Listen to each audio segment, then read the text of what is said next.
Delegation of bandwidth means I empower other people to take on the role of not meeting the goal, but being accountable to the goal. And this is really important because it's a team effort to meet goals. It's a team effort to grow, but it can't be a team effort to be accountable to something. If two people are accountable, no one's accountable, right?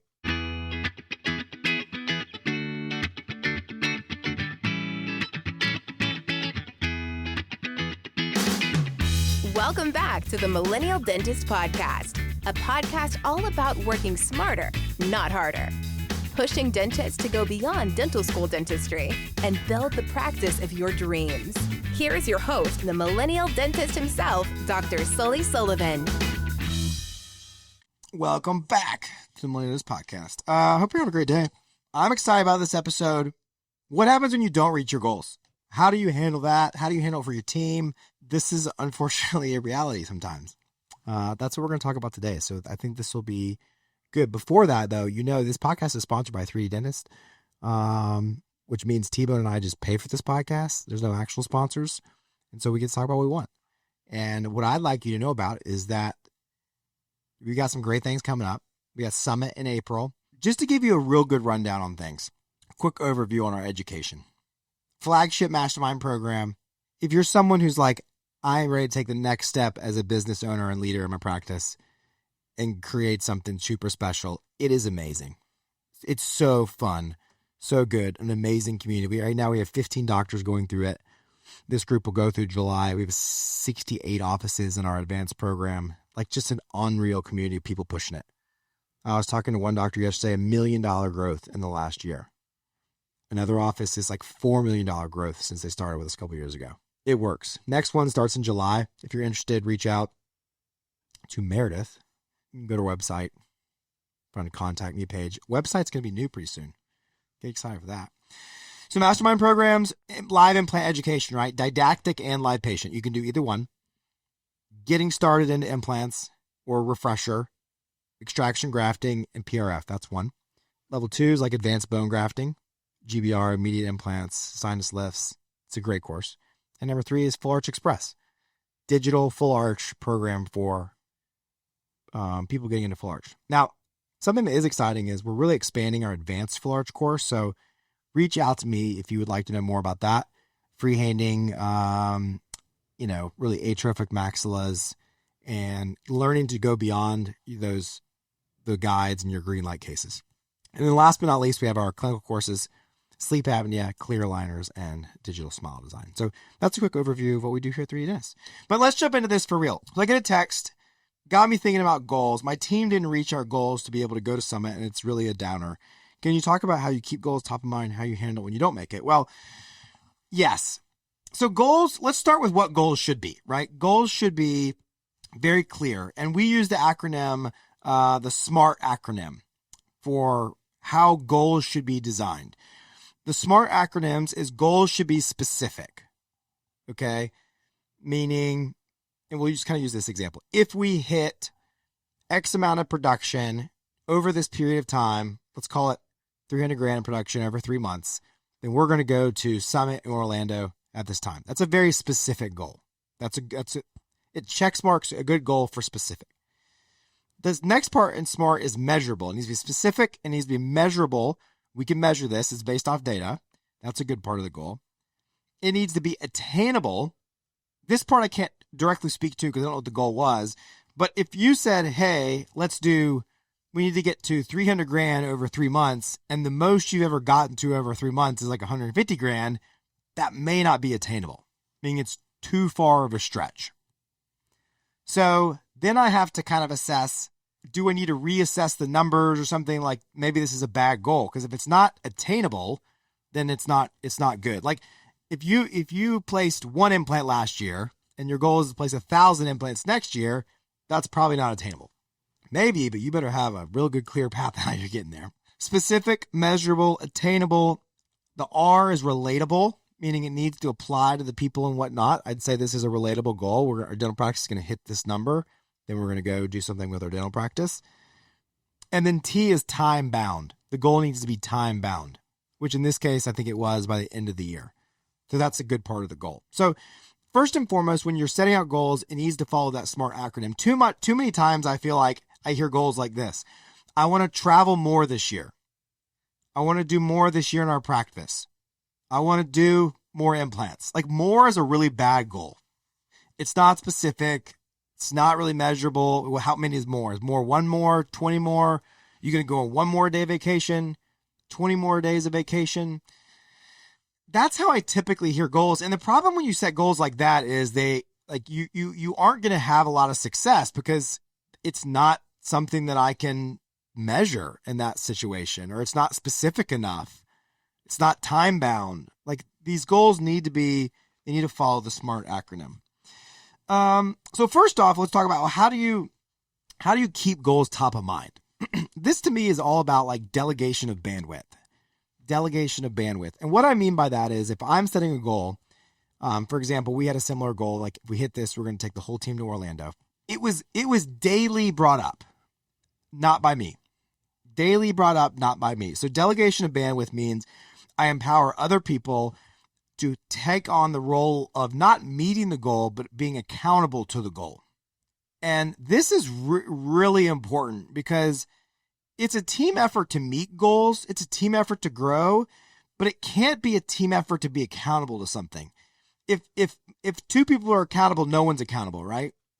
And so every day we would have one person who is accountable to let us know where we were at in the goal. That's important. Now, this next part that's really important is the attainability aspect of it. Because this is the part that I think as an owner, I have to help my team with. Meaning, I may think something's attainable, but if I just say go do it, I don't know if that's totally like helping and supporting them. And so I think the attainable aspect needs to be something it's a collective strategizing around, right? So for instance, if our goal is to meet a certain production level over a certain amount of time, like this goal, now what I would say is, okay, one, we need to break it down into smaller chunks. How do you bite an elephant? 1 bite at a time. So in order to meet the goal, there needs to be benchmarks along the way. Obvious one would be each month, even maybe more than that would be every 2 weeks. Every 2 weeks, we need to be hitting this benchmark. Now, in the past, our practice has spit out, let's call this in this example, $250,000 over 3 months. We got to get to $300,000. Now we need to strategize on where is that going to come as an office. If we just do the same thing, if we just want it more or work harder, we probably aren't going to reach the goal. There has to be a level of intentionality. Maybe we're going to change the blocks during this time period. We're going to reduce the amount of less productive procedures.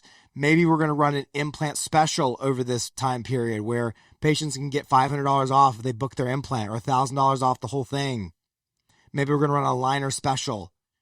You see how like I got to help them, like there's a delta there, $50,000 over the 3 months that normally if we just let time go, they hit $250,000.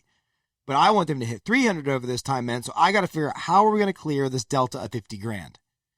And so then what we may say is that $50,000 is going to come from 5 more implants, 5 more aligner cases, 2 cosmetic cases, yada, yada, yada. Are those blocks in there? What are we doing from a communication and promotion standpoint within the practice to get that? So I think that that strategizing around it to keep it top of mind is a really important thing, and that I'm delegating my bandwidth to someone else. I'm not owning the accountability to the goal, but then I'm walking alongside them and strategizing with them, and then I'm following up with the benchmarks as we go along. I'm trying to think if there's anything else on that side of things. Now, what happens when we don't meet the goal? How do you handle it when you don't make it? Well, it kind of depends. It depends on how close we are. Goals on some level to me aren't about hitting the number, but training the behavior and showing the potential. Meaning, like, if we got to 298, I would say that the goal worked. I didn't hit the outcome necessarily, but I changed the trajectory of what we've historically done and saw progress along the way. If I'm that close, I'm probably giving in. Now, some of you may be super hardline, but I'm probably saying, hey, we didn't get it, but we did so good on making it, and we really changed the behavior. And I believe that this is like change that we're going to continue to make, that we're going to go ahead and go. Now, if we're like in the halfway mark, meaning we showed some progress, but we're not close. Because if you're that close on like the first example I said, like the profits still work, like it still makes sense to go and do it because you covered it anyways in the growth most likely that you had. That's how I would set the goal up. I would set the goal up to have a level of margin that if we get pretty close, it allows us to still make the decision. But if we don't, because at some point there is a level of like, I'm not just doing it, then I got to decide, there's really two ways this goes. You're close and we saw positive behavior. You're not close, but we saw positive behavior, or you're not close and we didn't see any positive behavior. If we land in the second one, let's say in our idea of hitting 300, we got 260. So really we basically did what we had been doing, plus a little bit. At that point, if I feel like the team's really made effort, like we did just the basic things that I needed them to do, meaning my bandwidth accountability person every day was talking about it.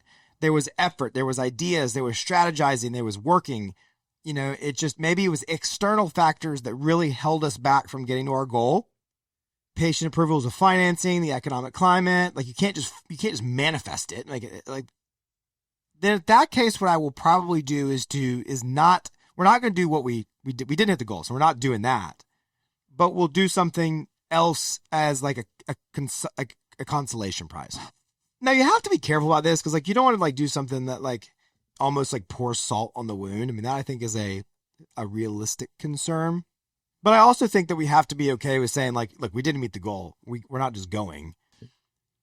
However, we did make some progress. I saw some things. I think we can continue to do it.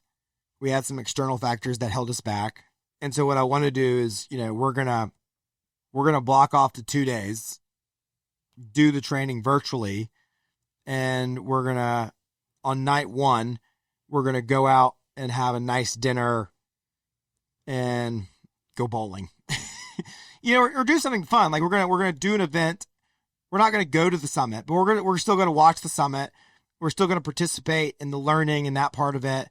And, and then we're going to celebrate that night, have some fun and, do a nice dinner or activity or something like that. I think that would be a nice consolation, prize at some point, because on one hand, you want to hit the goal because you want them to go from the education side. It's not like just a free fun trip to Orlando. This is like actual education for them. So that part I don't want to lose. That hurts me, not them. And then the reality is yes, we're not going to go to Universal Studios and do all that, but that doesn't mean we still can't do something around local in town. And then the last one's going to be, okay, wait, we didn't show it, or we didn't have the effort. And then I think at that point, you really got to take an internal look at, was the goal attainable, or where are, just from a leadership standpoint, are we missing in that SMART acronym? That's why I love it, because to me, it helps us diagnose why we didn't reach what we were targeting. What part of it were we not good at? Were we not specific enough? Did we not outline exactly what it was going to take and strategize to get to the goal? Did we not measure things along the way? Did we not have benchmarks and data that let us know we were getting off track and need to adjust? Did we not pivot? Was it not attainable just because we didn't think about all the other things? I'm down a doctor, down a hygienist. We got someone on maternity leave.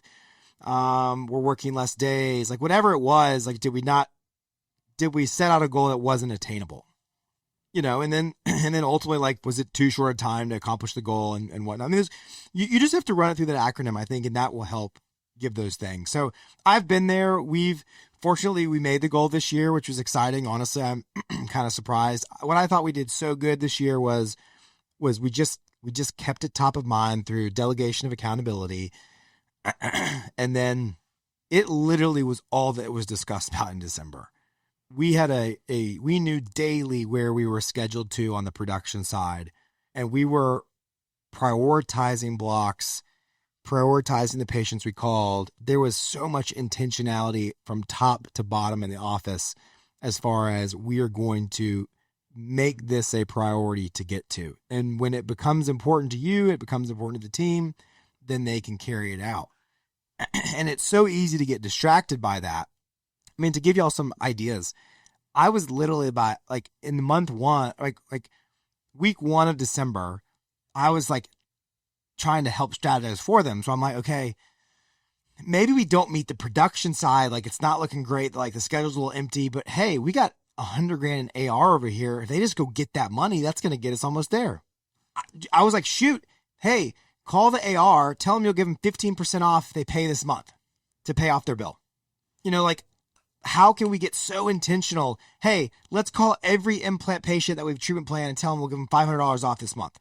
Really trying to strategize in a way that did it. And I think that was kind of ultimately what helped us get to the goal and whatnot. So anywho, that's what I got. I hope you enjoy the episode.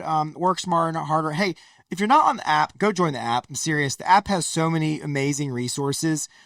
Growth Club is silly now, by the way. If you're not in Growth Club, just patronize me for just a minute before you get off. Growth Club now has online case acceptance course, online sleep apnea, online ortho, online treatment planning, online crown lengthening, online exocad mastery. All these are online courses that are like very robust, all included in Growth Club, which also gets you incredible pricing with Neodent, Candid Pro, Comet, Row Dental Lab, Overjet, Sprint Ray, Meta, AG, VHF. Like y'all, it is silly math. And this is our way at 3D Dentists of trying to compete with DSOs to give you the opportunity to have education and partnerships and discounts at a DSO level. Sign up, ask about it. Like it's so silly good at this point that we're just really excited about that. I think it's a great resource. So anyways, seriously, send me your messages. Like both these last podcast episodes came from people that sent messages that wanted to get questions answered. And personally, I like doing that. Otherwise, I just think about what I want to talk about. So otherwise, y'all have a great week and work smarter and harder. Thank you for listening to The Millennial Dentist. Visit us online at millennialdentist.com.